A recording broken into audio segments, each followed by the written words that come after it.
Praise the lord. దేవునికి మహిమ కలుగునుగాక. అందరూ బాగున్నారా?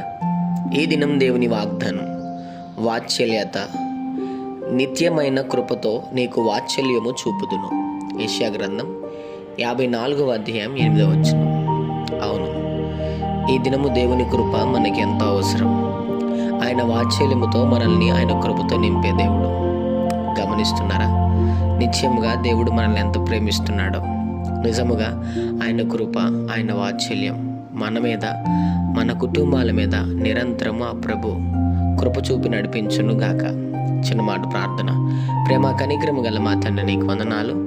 ఈ ఉదయకాల సమయంలో బిడ్డలను మీరు దీవించి బలపరిచి, వారు వెళ్తున్న ప్రయాణంలో, మార్గంలో, పనుల్లో, ప్రయత్నంలో ఈ దినం మీరు వారికి తోడుగుండమని, నిశ్చయముగా నీ కృపను, నీ వాత్సల్యమును వారికి, వారి కుటుంబానికి, వారి బిడ్డలకి మీరు అనుగ్రహించమని యేసు నామములో అడుగుతున్నాం మా తండ్రి. ఆమెన్.